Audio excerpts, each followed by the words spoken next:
Halo, perkenalkan nama saya Latifah Azahra dari angkatan 12 atau Marhala Al-Mahdi. Jadi kali ini saya mau mengajak teman-teman semua untuk belajar kitab Nahwu Jurumiyah. Nah, pada pembahasan pertama itu ada pembahasan kalam. Apa itu kalam? Kalam itu adalah lafaz yang tersusun dan memiliki makna yang lengkap atau wade yang bisa difahami. Nah, kalam itu dibagi menjadi 3.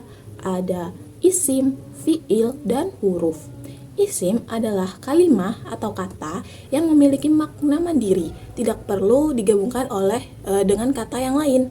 Akan tetapi, isim itu tidak berkaitan atau tidak memiliki atau berhubungan dengan zaman atau waktu. Contohnya itu kayak Zaidun, Baitun, Kursiyun. Nah, adapun fiil itu juga kayak isim. Dia itu punya makna sendiri. Dia tidak bergantung kepada kata lain untuk memiliki makna. Akan tetapi dia berkaitan atau berhubungan dengan zaman. Nah, zamannya itu atau waktu itu ada 3, dibagi menjadi 3. Ada masa lalu, masa sekarang, dan masa yang akan datang. Terus yang terakhir itu ada huruf. Bedanya dengan isim dan fiil, huruf itu tidak bisa memiliki makna mandiri kecuali dia tuh digabungkan kepada kata lain. Contoh huruf itu kayak fi, ala, ila, terus min. Nah, huruf-huruf seperti ini dia tidak memiliki makna lain kecuali digabungkan dengan kata yang lain. Misalnya fil bait, alal maktab, ilal fasli, minal masjid. Nah, pembahasan selanjutnya itu adalah tanda-tanda isim. Tanda-tanda isim atau suatu kata bisa dikatakan sebagai isim itu apabila dia punya salah satu tanda dari 4 tanda-tanda isim. Yang pertama itu diakhiri oleh tanwin. Contohnya itu cidarun. Yang kedua itu bisa dimasuki oleh alif lam. Contohnya al-faslu. Terus yang ketiga itu dia bisa kemasukan atau dimasuki oleh huruf jar atau khafat. Huruf jar itu misalnya itu ada min, ila, ba, lam, dan masih banyak lagi. Contohnya itu kayak ilal masjidi. Terus yang terakhir itu tanda isim itu adalah bisa dimasuki huruf qasam. Huruf qasam itu ada 3, yaitu waw, ba, dan ta. Contohnya itu kayak wallahi. Nah, itu isim. Yang selanjutnya itu ada tanda-tanda fiil. Tanda-tanda fiil itu ada 4. Yang pertama itu bisa dimasuki oleh qad. Contohnya qad jaa ustadun. Yang kedua itu bisa dimasuki oleh sin. Contohnya sa'adhabu ila suki. Yang ketiga terus itu ada contohnya yang ketiga itu tandanya itu ada saufa. Nah, contohnya itu kayak saufa ta'lamun. Tanda fiil yang terakhir adalah adanya ta tanis sakinah atau ta sukun. Contohnya itu qara'at Fatimatu al-Qur'ana. Nah, sementara itu, suatu kalimat atau kata bisa disebut sebagai huruf apabila dia tidak mengandung tanda-tanda isim dan tanda-tanda fiil. Contoh huruf itu seperti hal, ila, fi. Bab selanjutnya itu pembahasan mengenai i'rab. I'rab adalah perubahan akhir kalimat yang disebabkan oleh amil yang memasukinya. Perubahannya itu baik berupa secara lafaz ataupun secara perkiraan atau takdir.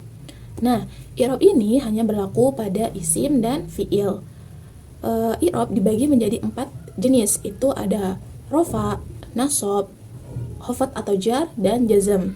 Nah, i'rab yang berlaku pada isim itu hanya ada 3, yaitu rofa, nasab, dan khafat atau jar. Sementara untuk fiil itu juga ada 3, yaitu rofa, nasab, dan jazm. Penjelasan selanjutnya mengenai tanda-tanda i'rab. Yang pertama adalah tanda i'rab rofa.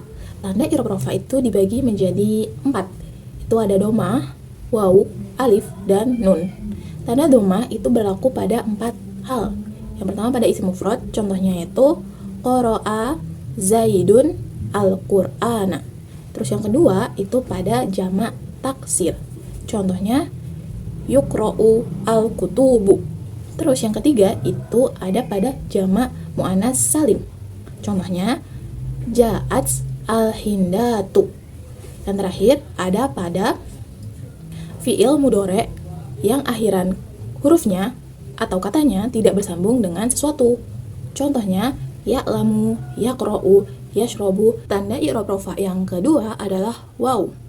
Ini berlaku pada 2 hal. Yang pertama itu jamak mudzakkar salim. Contohnya ja'a muslimuna.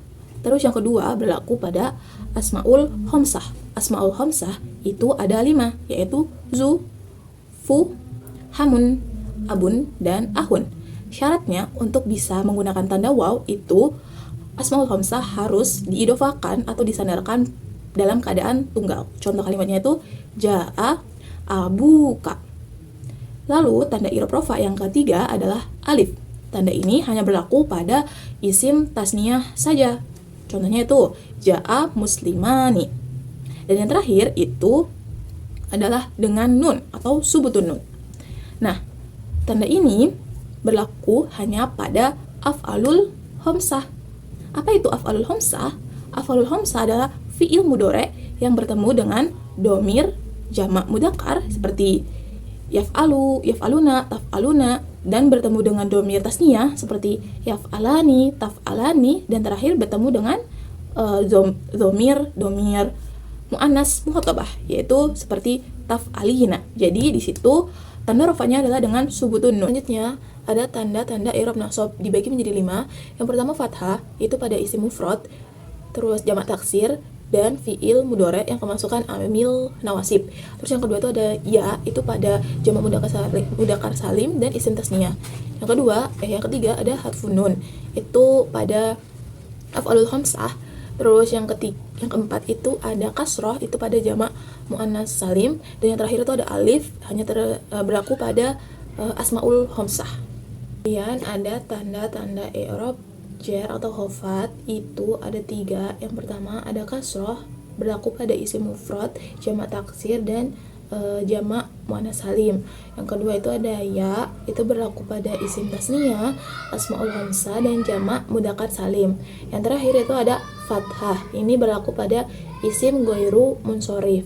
Yang terakhir itu ada tanda-tanda i'rab jawazim atau majzum, itu ada 2. Yang pertama itu ada sukun, itu untuk fi'il mudhari shahih. Terus yang kedua itu ada hadfu.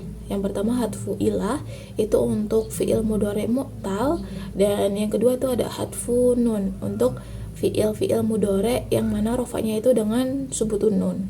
Kemudian adalah pembahasan tentang fi'il.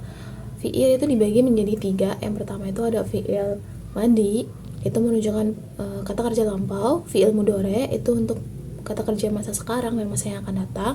Yang terakhir itu fi'il amar, itu kata kerja perintah. Kemudian ada amil-amil nawasib, yaitu hal-hal yang menasabkan fi'il.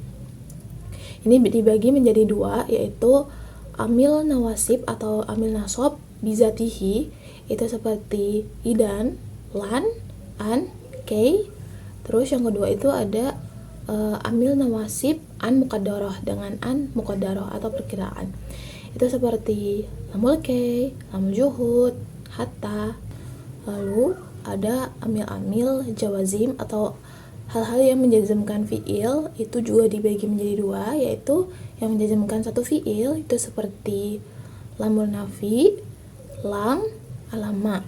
Lalu yang menjazmkan 2 fi'il itu seperti in, ma, man. Selanjutnya yaitu babul marfu'at atau isim-isim yang dirofakan. Di antaranya itu ada fa'il, naibul fa'il, mubtada, khobar, isim kana, khobar ina, dan tabi. Nah, tabi itu dibagi menjadi 4. Yang pertama itu ada na'at, badal, taukid, dan atof.